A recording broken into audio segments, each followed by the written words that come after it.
முதலாக இடஒதுக்கீட்டை அமல்படுத்திய தமிழகத்தை ஆண்ட பனகல் ராஜா தமிழகத்தை ஆண்ட இடஒதுக்கீடு வழங்கிய சுப்பராயன் தமிழகத்தை ஆண்ட சுப்பராயன் முதலாக தமிழ்நாட்டில் இடஒதுக்கீட்டை அமல்படுத்த அரசாணை பிறப்பித்த முத்தையா முதலியார், கும்பகோணம் முத்தையா முதலியார் 1947 பிராமணர் அல்லாதவர்களுக்கான இடஒதுக்கீட்டை வழங்கிய ஓமந்தூர் ராமசாமி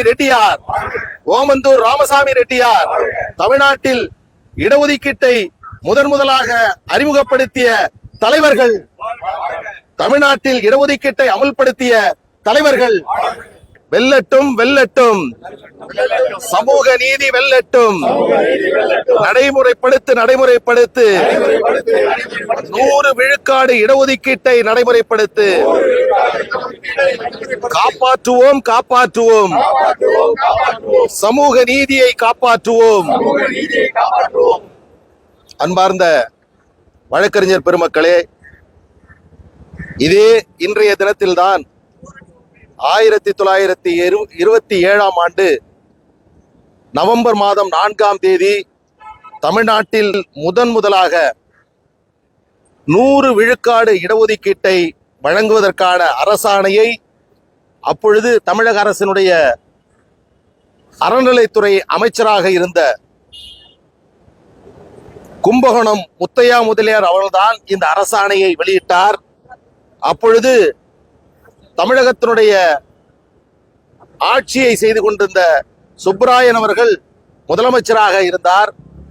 இதற்கு முன்பாக 1921ஆம் ஆண்டு பனகல் ராஜா அவர்கள் இடஒதுக்கீடு வழங்குவதற்கான அறிவிப்பை வெளியிட்டாலும் கூட அதை நடைமுறைப்படுத்தப்படாமல் அன்றைக்கு போனதின் காரணமாக அதற்கு பிறகு சுப்பராயன் அவர்கள் ஆட்சிக்கு வந்து முத்தையா முதலியார் அவர்கள் வெளியிட்ட அரசாணையின் காரணமாகத்தான் இன்றைக்கு இடஒதுக்கீடு என்பது இன்றைக்கும் தொடர்ந்து கொண்டிருக்கிறது.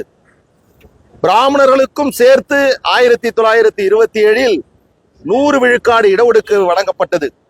அதை எதிர்த்து தந்தை பெரியார் போன்ற தலைவர்கள் எல்லாம் பிற்படுத்தப்பட்ட பிரிவினருக்கு இடஒதுக்கீடு வழங்க வேண்டும் என்று கேட்டுக்கொண்டதன் காரணமாக 1947ஆம் ஆண்டு ஓமந்தூர் ராமசாமி ரெட்டியார் அவர்கள் தமிழகத்தினுடைய முதலமைச்சராக இருந்த பொழுதுதான் முதலாக பிராமணர் அல்லாதவர்களுக்கான இடஒதுக்கீடு என்பது தமிழ்நாட்டில் நடைமுறைப்படுத்தப்பட்டது.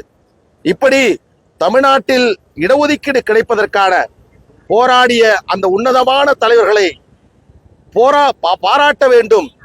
இந்த தினத்தில் தான் அந்த இடஒதுக்கீடு தமிழகத்தில் தொடங்கியது என்பதை இந்த தலைமுறையினருக்கு எடுத்துச் சொல்ல வேண்டும் என்ற அடிப்படையில் அந்த மாபெரும் இடஒதுக்கீடு தலைவர்களுக்கு நன்றி சொல்வதற்காகவும் அவர்களை பாராட்டுவதற்காகவும் இந்த நிகழ்வை நாங்கள் ஏற்பாடு செய்திருக்கிறோம். இந்த நிகழ்வில் கலந்து கொண்டிருக்கக்கூடிய சென்னை உயர்நீதிமன்றத்தினுடைய சிறுகாரண வழக்குகள் நீதிமன்றத்தின் வழக்கறிஞர் சங்கத்தினுடைய முன்னாள் தலைவர் மரியாதைக்குரிய செங்குட்டுவன் அவர்களே, திராவிட கழகத்தினுடைய வழக்கறிஞர் மரியாதைக்குரிய அன்பு நண்பர் அருண் அவர்களே, வழக்கறிஞர்கள் சமூக நீதி பேரவையினுடைய வழக்கறிஞர்கள் நண்பருக்குரிய சிலம்பரசன் அவர்களே, மற்றும் இந்த நிகழ்ச்சியிலே கலந்து கொண்டிருக்கக்கூடிய அனைத்து அன்பு வழக்கறிஞர்களுக்கும், இந்த நிகழ்ச்சியில் பார்த்து கொண்டிருக்கக்கூடிய பெரியவர்களுக்கும், வழக்கறிஞர் பெருமக்கள், காவல்துறையினர், உங்கள் அனைவருக்கும் எனது அன்பான பணிவான வணக்கத்தினை தெரிவித்துக் கொள்கிறேன். தமிழகம் என்பது சமூக நீதி மண். இடஒதுக்கீட்டை பெற்றுத்தந்த இடம். ஒட்டுமொத்த இந்தியாவிற்கும் இடஒதுக்கீடு வழங்குவதற்கான அரசாணை தொடங்கப்பட்டதிலிருந்து இந்தியா குடியரசு நாடாக உருவானதற்கு பிறகு, அரசியல் சாசனம் கொண்டு வந்ததற்கு பிறகு இடஒதுக்கீட்டை நடைமுறைப்படுத்தப்படாமல் போய் செம்பகம் துரைராஜன் என்பவர் தொடர்ந்த வழக்கின் காரணமாக அது தடைபட்ட போது அரசியல் சாசனத்தில் முதல் திருத்தத்தை கொண்டு வருவதற்கு தமிழகம்தான் காரணமாக இருந்தது. அந்த அடிப்படையில் தமிழ்நாடு என்பது சமூக நீதியினுடைய மண் என்று எல்லோரும் நாம் சொல்லிக் கொண்டிருக்கிறோம். இடஒதுக்கீடு முழுமையாக தமிழ்நாட்டில் அமல்படுத்தப்பட வேண்டும் என்பதுதான் நம்மளுடைய கோரிக்கை. இந்த நல்ல நாளில் இடஒதுக்கீடு கிடைப்பதற்காக தமிழகத்தில் அதற்கான பயணம் தொடங்கப்பட்ட இந்த தினத்தில் முழுமையாக இடஒதுக்கீடு எல்லா நிலைகளிலும் கிடைக்க வேண்டும் என்பதற்கான போராட்டத்தை அதற்கான முன்னெடுப்புகளை நாம் எல்லாம் அதற்கு தொடங்க வேண்டுமாய் அன்பிற்குரிய வழக்கறிஞர் பெருமக்களை இந்த நேரத்தில் நான் அன்போடு கேட்டுக்கொள்கிறேன். தமிழ்நாட்டில் சமூக நீதி என்பது எல்லா நிலைகளிலும், நிர்வாகத்தில், நீதிமன்றத்தில், எல்லா இடங்களிலும், வேலைவாய்ப்பில், கல்வியில் வழங்கப்பட வேண்டும். சென்னை உயர்நீதிமன்றத்தை எடுத்துக்கொண்டால் 67 நீதிபதிகள் இன்றைக்கு இருந்து கொண்டிருக்கிறார்கள். 67 நீதிபதிகளில் 15க்கும் மேற்பட்டவர்கள் பிராமணர் சமுதாயத்தை சார்ந்தவர்கள், உயர் சாதியை சார்ந்தவர்கள் இன்றைக்கு நீதிபதிகளாக இருந்து கொண்டிருக்கிறார்கள். மொத்த நீதிபதிகளில் 25% மேற்பட்டவர்கள் உயர்நீதிமன்றத்தில் முன்னேறிய சமூகத்தை சார்ந்தவர்கள் நீதிபதிகளாக இருந்து கொண்டிருக்கிறார்கள். இது ஒரு மிகப்பெரிய சமூக அநீதியாகும்.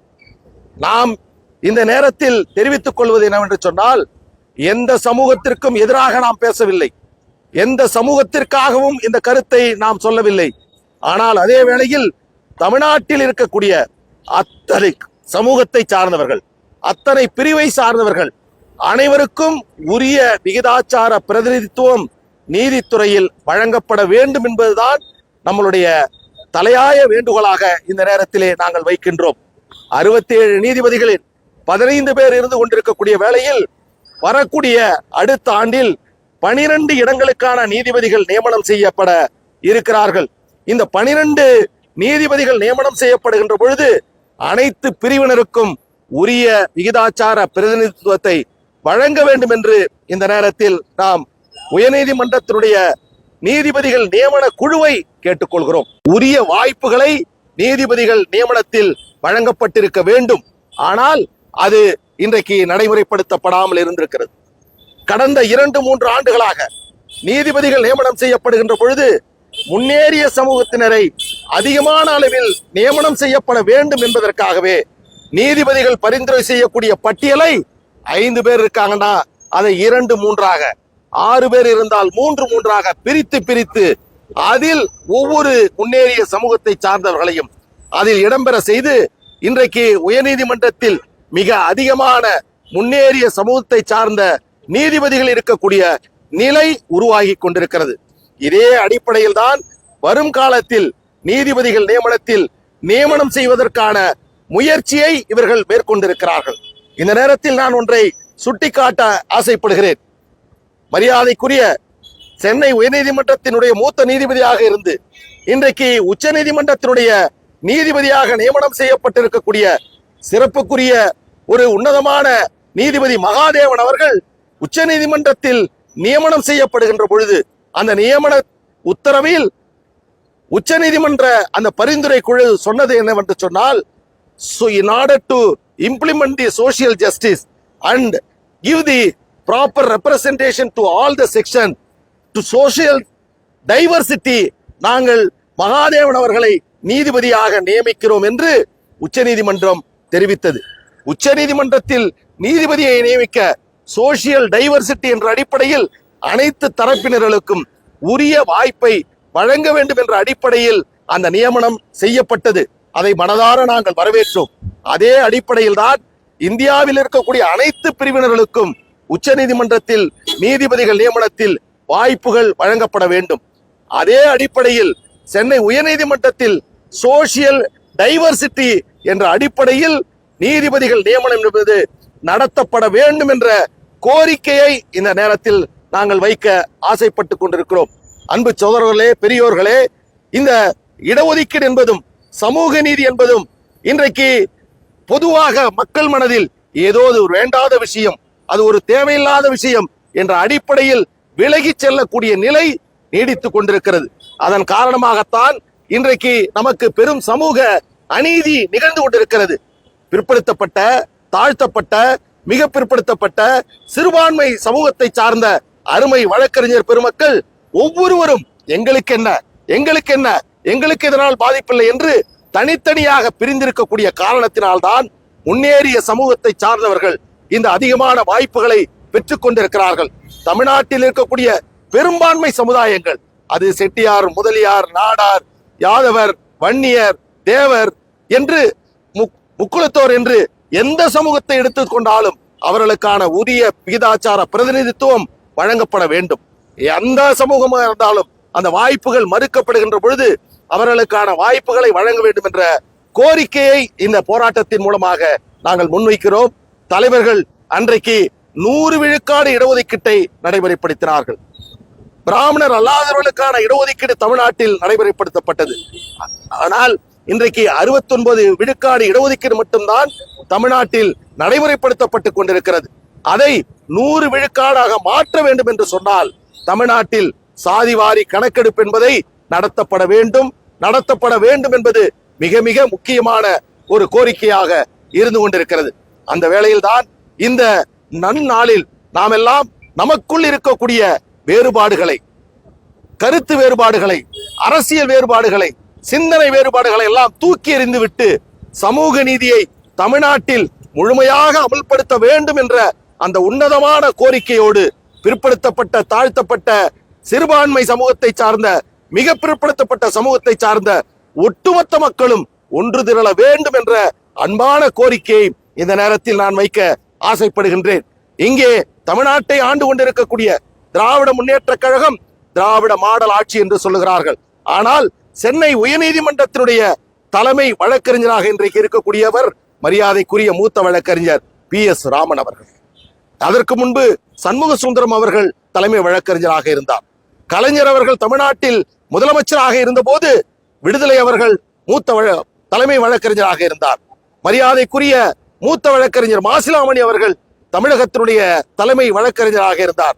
மாசிலாமணி அவர்கள்தான் கும்பகோணம் முத்தையா முதலியார் அவர்களுடைய பேரன் என்பதை இந்த நேரத்தில் நான் உங்களுக்கு அன்போடு தெரிவித்துக் கொள்ள ஆசைப்படுகிறேன். மாசிலாமணி அவர்களுடைய தாத்தா தான் அன்றைக்கு 1927 முதல் இடஒதுக்கீடு வழங்குவதற்கான அரசாணையை வெளியிட்ட அந்த மாபெரும் தலைவர். அப்படிப்பட்ட பெரும் வழக்கறிஞர்கள் இருக்கின்ற வேளையில் திராவிட மாடல் என்று சொல்லக்கூடிய இந்த ஆட்சி அவர்கள் முன்னேறிய சமூகத்தை சார்ந்தவர்களை அரசு தலைமை வழக்கறிஞராக நியமித்திருக்கிறார்கள். இதையெல்லாம் கருத்திலே கொண்டு கடந்த 2-3 ஆண்டுகளாக சென்னை உயர்நீதிமன்றத்தில் அடுக்கடுக்காக முன்னேறிய சமூகத்தை சார்ந்தவர்களை நீதிபதிகளாக நியமனம் செய்த போது தமிழக அரசு உயர்நீதிமன்றத்தினுடைய நீதிபதிகள் நியமன குழுவிடமும் கூடுதலாக முன்னேறிய சமூகத்தை சார்ந்தவர்களுக்கு நீதிபதிகளாக நீங்கள் பரிந்துரை செய்யக்கூடாது என்ற கடிதத்தை தமிழக அரசு எழுதியிருக்க வேண்டும். இனியும் அதை பொறுத்து கொண்டிருக்காமல் வரக்கூடிய காலங்களில் அனைத்து தரப்பினர்களுக்கும் உரிய விகிதாச்சார பிரதிநிதித்துவத்தை வழங்க வேண்டும் என்ற அடிப்படையில் நாம் எல்லாம் ஒன்றாக திரண்டு நீதித்துறையில் மட்டுமல்ல, நிர்வாகத்திலும், வேலை வாய்ப்பிலும், கல்வியிலும் அனைத்து தரப்பினர்களுக்கும் இருக்கக்கூடிய அந்த முழுமையான இடஒதுக்கீட்டை நாம் பெற்றெடுக்க வேண்டிய சபதத்தை இன்றைக்கு நாம் ஏற்றுக்கொள்ள வேண்டும். கிரிமிலேயர் என்பது ஒழிக்கப்பட வேண்டும். இடஒதுக்கீட்டில் 50 விழுக்காட்டிற்கு மேல் இடஒதுக்கீடு செல்லக்கூடாது என்ற அந்த நிபந்தனை தகர்த்தெறியப்பட வேண்டும்.